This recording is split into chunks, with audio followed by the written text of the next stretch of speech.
안녕하세요. 화학자 장홍지입니다. 화학은 온갖 물질을 만들어 인간의 삶을 편리하게 발전시켜왔지만 그와 비슷한 만큼 위험하다는 이미지가 있습니다. 폭발, 부식, 질식, 인화, 중독 등 물질마다 제대로 취급하지 않으면 큰 사고를 일으킬 수도 있는 만큼 무기로 사용하려는 시도도 인간의 모든 역사 속에 항상 있어왔죠. 특히 화학 물질이 위험하다는 인식을 갖게 되는 화학 무기, 그리고 함께 연상되는 대중들에게 그나마 가장 유명한 화학자인 프리츠 하버의 이야기를 소개합니다. 위인전에 등장하는 인물이 아니고서야 역사 속 과학자들의 이름을 잘 기억하는 사람은 흔치 않습니다. 분야가 화학으로 좁혀지면 더 심합니다. 아마도 교과서에서 본 적 있을 라부아지에나 돌턴 정도가 기억 속 어딘가 묻혀 있어 들으면 들어봤다라는 기억 정도 흐릿하게 떠오르는 화학자일 듯합니다. 그중 그나마 가장 유명한 화학자는 프리츠 하버입니다. 위대한 업적만큼이나 흥미로운 악명이 따라붙기 때문이죠. 의외로 많은 책, 드라마, 음악 등이 프리츠 하버에 대한 이야기를 합니다. 가장 많은 사람을 살리고 있는 인물이자 꽤나 많은 사람을 전장에서 죽인 사람으로 말입니다. 특유의 외형과 더불어 프리츠 하버는 위험한 화학자의 이미지를 만들어낸 인물입니다. 미리 결론을 스포일하자면 모두 다 자극적인 각본을 만드는 과정에서 과장되고 왜곡된 이야기지만 말입니다. 하버라는 인물의 유익한 면은 그의 이름이 지분의 50%를 차지하고 있는 하버 보슈법이라는 공정입니다. 화학과 화학공학자의 가장 완벽한 협업으로 인류 최고의 발명 중 하나가 탄생해 적용까지 이루어진 대표적인 예시입니다. 프로세스의 이름 그대로 프리츠 하버가 화학 반응을 개발에 성공합니다. 그리고 카를 보슈라는 독일의 화학기업 바스프의 다크호스가 대량 공정화를 성공합니다. 그 결과는 암모니아라는 간단하고 단순한 물질의 대량 합성입니다. 보슈라는 이름과 스펠링 뭔가 익숙하지 않으신가요?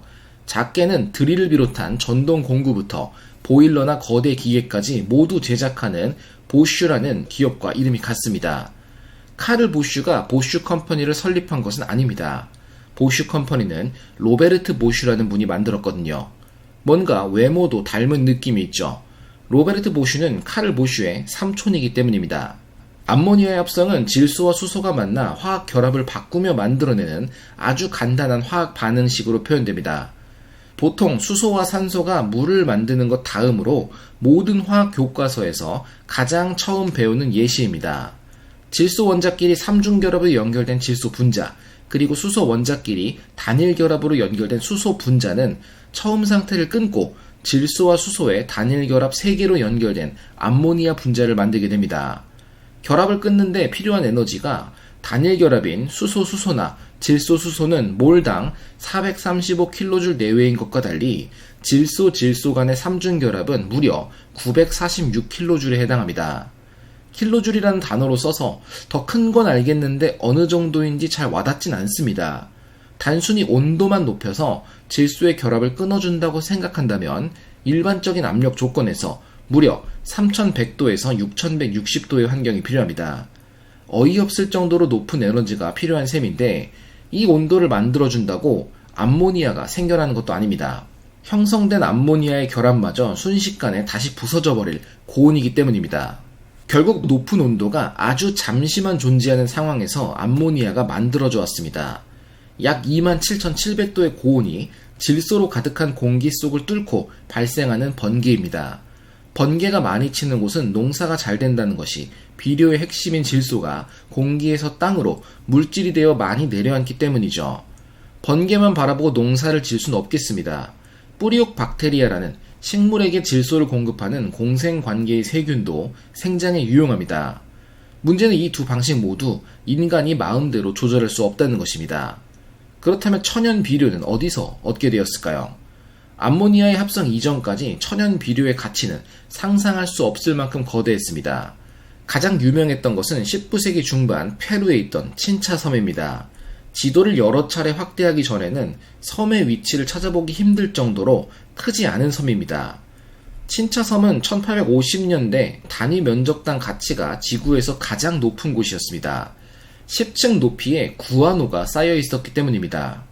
구아노는 바다새나 박쥐의 분비물을 의미합니다. 비료의 세 가지 핵심 요소라고도 불리는 질소인 포타슘의 함량이 매우 높은 물질이기 때문에 식물의 생장에 필수적인 비료입니다.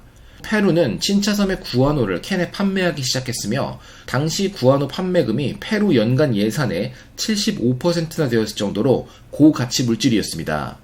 구아노의 고가치는 모든 국가들이 오래 방치되어 구아노가 잔뜩 쌓여있는 섬을 찾아 헤매도록 만들었으며 어이없는 법을 만들기도 합니다. 1856년 미국 의회는 구아노 제도법을 통과시킵니다. 미국 시민권자는 누구나 구아노 채취를 위해 전 세계 어느 무인도에 대해서도 소유권을 주장할 수 있고 그곳을 미국 영토로 할 수 있다는 법안입니다. 역사상 유례없는 이상한 법이고 아메리칸 폴리네시아라는 태평양과 카리브해 섬들이 이 과정에서 미국 영토가 됩니다. 구아노는 지금도 사용되고 있습니다. 박쥐 구아노 등은 여전히 완전한 천연 비료라는 목적으로 판매되고 있습니다. 비료가 될 수 있는 구아노가 관심받던 것은 당시 농경 중요성이 높았기 때문입니다. 한번 농사를 지은 땅은 점차 수확이 줄어들었기에 버려두고 지역을 옮기거나 몇 년 단위로 땅을 바꿔가며 농사를 지어야만 했습니다. 식량 생산이 일정한 한계 상승률이 있는 형태로 발전하는 것인데 그 관계를 주목했던 것은 인구 이론으로 유명했던 토마스 로버트 멜서스였습니다. 멜서스 외에도 인구 이론에 대한 관점은 여럿 있었으며 대표적으로 에스더 모즈럽입니다. 멜서스는 기하급수적으로 늘어나는 인구와 산술급수적인 식량 생산이 역전되는 순간 기근이 들어서 제동이 걸린다 설명합니다. 보서럽의 경우 인구 증가는 식량 공급과는 무관하며 농경 변화에 의존적이라 해석합니다. 물론 하버 보슈법의 탄생은 이 모든 이론과 무관하게 인구 성장에서 식량의 요소를 제거합니다. 프리츠 하버는 식량 문제에 대한 우려가 사회적으로 커지고 있던 당시 상황에서 성공만 한다면 가장 큰 명예를 얻을 수 있을 것으로 보이던 공기의 연금술을 시작합니다. 질소가 풍부한 공기로부터 질소를 기체가 아닌 화합물의 형태로 고정해 구아노나 초석과 같이 실제로 사용할 수 있는 형태인 암모니아로 바꾸는 연구를 의미합니다. 가장 큰 목적은 인류를 이롭게 하겠다는 선민적인 이유가 아닌 부와 명예를 얻어 자신을 무시해온 다른 연구자들에게 보여주기 위해서, 그리고 독일에서 유대인으로 인정받고 진정한 국민이 되고 싶다는 꿈이 있었기 때문입니다. 당시 독일은 과학자들에게 천국이라 할 정도로 발전되고 우수한 국가였지만 유대인으로서 신분 상승의 한계가 여전히 있었습니다. 조선시대 서얼근고법 등으로 출세의 한계가 있던 것과 비슷하다 볼 수 있습니다. 하버는 24살 기독교로 개종합니다. 이 역시 당시 젊은 독일 유대인들은 종교를 형식적 절차로 봤기 때문에 흔한 일이었습니다. 신앙의 문제를 떠나 기독교로의 개종이 곧 독일 문화계로 가는 입장권이라고 여겨졌기 때문이었죠. 하버만이 공기 속 질소를 암모니아로 바꿀 수 있으리라 믿었던 유일한 사람일 리는 없습니다. 당시 독일 물리학자들의 대장과도 같았던 가장 저명한 화학자였으며 1909년 노벨 화학상 수상자이기도 한 빌헬름 오스트발트도 그중 하나입니다. 심지어 오스트발트는 암모니아 합성에 성공합니다. 1000도 이하의 온도에서 촉매를 사용해 화학 반응을 가능하게 했습니다. 이때 사용한 촉매 역시 여러 금속을 테스트해본 결과 꽃집에서 구해온 작은 철사에서 가장 높은 효율이 보여 철에 주목하게 됩니다. 실제로 이후 하버 보슈법의 개발 완성 단계에서도 철은 가장 중요한 촉매입니다. 오스트발트의 문제는 단순히 철이 촉매로 암모니아 합성에 작용한 것이 아니라 질화철 화합물이 만들어지며 발생한 실험 오류였던 것입니다. 이 오류를 찾아낸 것 역시 카를 보슈였죠. 또 다른 저명한 화학자도 암모니아 합성을 연구했습니다. 하버와는 매우 사이가 안 좋았던, 사실 하버 말고도 많은 사람과 사이가 안 좋기도 했던 발터 네른스트입니다. 1920년 노벨 화학상을 받았으며 이전부터도 예정된 노벨상 수상자로 여겨질 만큼 천재적인 화학자였습니다. 특히 필라멘트 관련 특허를 이전하며 당시 100만 마르크라는 거금을 받아 갑부가 되어 성공한 화학자의 대표적인 사람이었습니다. 네른스트 역시 암모니아 합성을 열과 압력을 가하며 성공시켰지만 생산량이 그리 크지가 않아 사업화가 되진 못했습니다. 완전한 성공이 시간 문제였을 테지만 오스트발트나 네른스트에게는 치명적인 문제가 있었습니다. 암모니아가 분해되지 않을 정도의 온도에서 반응을 일으키기 위해서는 다른 조절이 필요합니다. 바로 압력입니다. 일정한 공간에 질소 분자와 수소 분자가 1대3의 비율대로 들어있다고 생각해보죠. 반응에 필요한 비율을 맞춰서 넣었다고 생각하는 것입니다. 지금 상태에선 안정하지만 만약 압력을 가해 부피를 줄여준다면 어떻게 될까요? 좁은 공간에 너무 많은 분자가 있는 현재 상황을 해소하기 위해 분자 개수가 줄어드는 방향으로 화학 반응은 저절로 진행되려 노력합니다. 총 두 분자의 기체만 있어도 되는 암모니아로 변하는 것입니다. 이처럼 평형이 이루어진 화학계에 압력, 온도, 몰수 등 변화가 발생해 일종의 스트레스가 생겼을 때 스트레스를 해소할 수 있는 방향으로 화학 반응이 진행된다는 규칙이 르 샤틀리에의 원리입니다. 참고로 르 샤틀리에 역시 암모니아 합성 연구에 도전했었습니다. 자신의 이론을 활용해 고압 환경을 만들어 실험하려다 실험실이 폭발해서 연구를 그만두게 되었지만 말입니다. 암모니아 합성에 성공한 하버의 장비들을 본다면 고압 조건을 충분히 견딜 수 있을 것처럼 보입니다. 무려 100에서 200기압이나 되는 고압을 견뎌야 합니다. 단순한 화학자가 이처럼 정교하고 튼튼한 기계를 만들긴 어렵겠죠.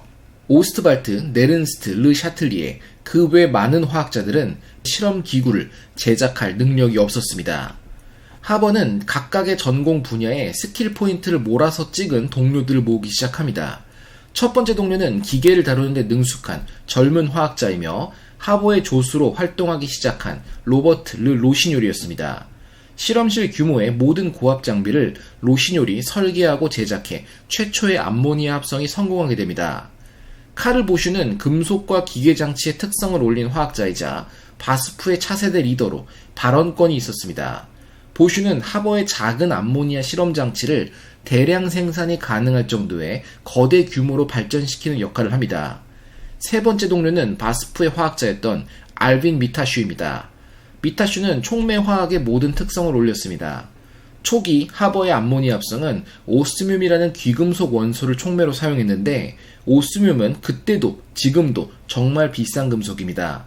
당시 연간 생산량이 500kg도 되지 않아 세상 모든 오스뮴을 모아도 대량 공정이 불가능할 수준이었습니다. 가격도 아주 비싸서 지금 시약을 사보면 금의 5배 정도 합니다. 그 외에도 네 번째 동료로 공정 설비와 반응 전문으로 사실상의 실무와 제작에 참여했던 카를 크라우치도 있습니다.